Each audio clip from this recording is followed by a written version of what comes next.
Sir Isaac Newton was a scientist who lived from 1642 to 1727. He developed the three basic laws of motion and published them in 1687 in a 3-volume work called the Principia Mathematica. Newton's discoveries helped start a scientific revolution and led to the fundamental understanding of how bodies move through physical space. The first law of motion, the law of inertia. Objects will remain at rest or in a uniform motion in a straight line unless acted upon by an unbalanced force. Here we have 3 spheres on a table in a state of rest. The gravity pulling the spheres down is countered by the force of the tabletop pushing the spheres up in the exact opposite direction. The balance of forces is what keeps the spheres at rest on the table. This sphere will act as an unbalanced external force. Without another force to counter its movement in the opposite direction, it becomes an unbalanced force acting on the other spheres.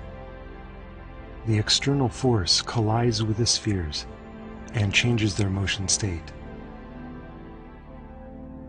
The natural tendency of an object to remain at rest or in a uniform motion in a straight line is called inertia.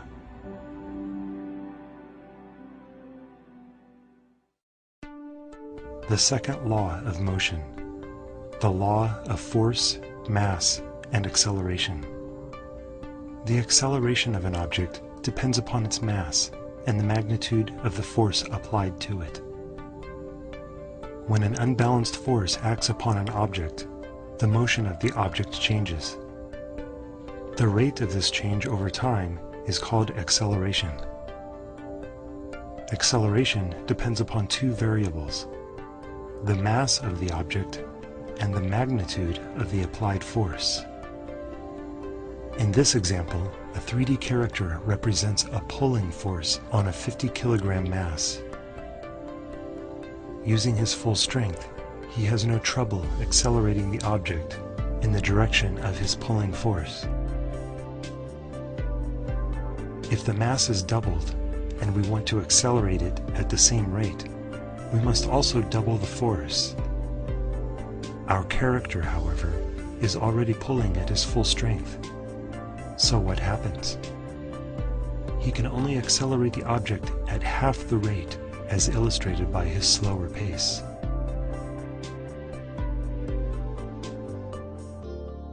This relationship between force, mass, and acceleration is the source of one of the most important equations in physics. Force equals mass times acceleration. The third law of motion, the law of action and reaction.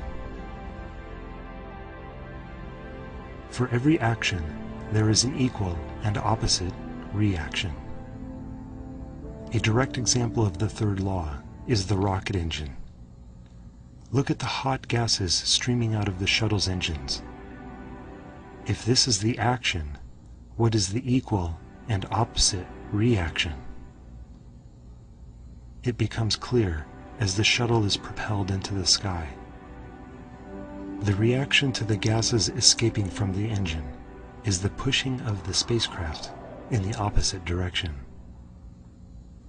Everywhere you look, these laws are being followed by everything around you. With some extra awareness, you may begin to recognize your own use of these laws in your daily life.